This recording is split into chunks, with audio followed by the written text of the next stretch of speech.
राष्ट्रवादी काँग्रेस रिक्षा संघटना सोलापूर शरद पवार गटाच्या वतीने रिक्षा संघटनेच्या मागण्यांसाठी शहरातील पूनम गेट येथे चटणी कडक भाकरी खात उपोषणास बसलेले आहेत। तर आज आम्ही चटणी भाकर खात आहोत, उद्या पाणीही पिणार नाही असा इशाराही यावेळी या आंदोलकांच्या वतीने देण्यात आलाय।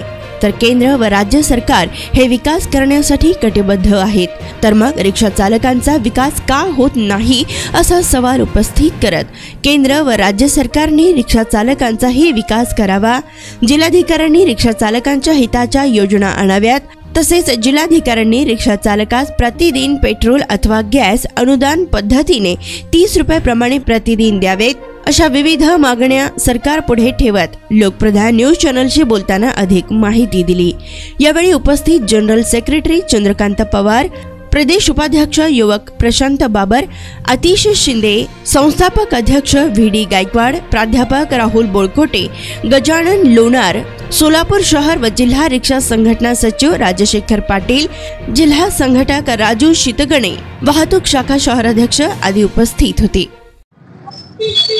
राष्ट्रवादी काँग्रेस पार्टी शरदचंद्र पवार यांच्या या पक्षाच्या माध्यमातून आज रिक्षा संघटनेच्या विविध मागण्यांसाठी आज इथे चटणी भाकर खाऊन एक वेगळ्या पद्धतीचे अनोखं आंदोलन सरकारला जाग येण्यासाठी आम्ही इथे आज करत आहोत।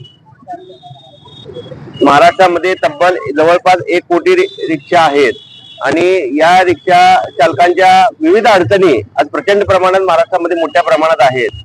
स्वतः मुख्यमंत्री हे रिक्षा चालक म्हणून स्वतःला म्हणून घेतात, परंतु ते विसरले की रिक्षा चालवत असताना काय अडचणी येत होत्या। त्या अडचणींना दूर करण्यासाठी मुख्यमंत्री झाल्यानंतर त्यांनी प्रयत्न करायला हवे होते, पण ते प्रयत्न होताना दिसत नाहीत। त्यामुळे आज आम्ही इथे राष्ट्रवादी काँग्रेस पार्टी शरदचंद्र पवार यांच्या रिक्षा संघटनेच्या वतीने आज आम्ही इथे सरकारला जाग येण्यासाठी चटणी भाकर खाऊन आंदोलन करीत आहोत। तर आपल्या माध्यमातून मी सरकारला विनंती करतो की रिक्षा संघटनेच्या ज्या काही मागण्या असतील, उचित असतील, त्या मागण्या आपण त्वरित मान्य करून त्यांना न्याय देण्याचा प्रयत्न करावा। धन्यवाद। राष्ट्रवादी काँग्रेस प्रमुख रिक्षा संघटना शरद पवार गट, आज मी राष्ट्रवादी रिक्षा संघटनेचा शहराचा जिल्ह्याचा अध्यक्ष असून आमच्या रिक्षाचा विकास होईना, पण आमची काय लोक विकासाच्या नावाखाली तिकडे गेले। मग आता मुख्यमंत्री हा रिक्षा चालक होता, आम्हाला गुड न्यूज देणार होता, गुड न्यूज तर नाही। आम्हाला गुड न्यूज कशी आली? प्रत्येकाला 10,000 रुपये दंड, 20,000 रुपये दंड, रोज कायद्याच्या गाड्या केसेस, बेकायदेशीर तसंच असल्या गुड न्यूज आम्हाला आल्याच्या।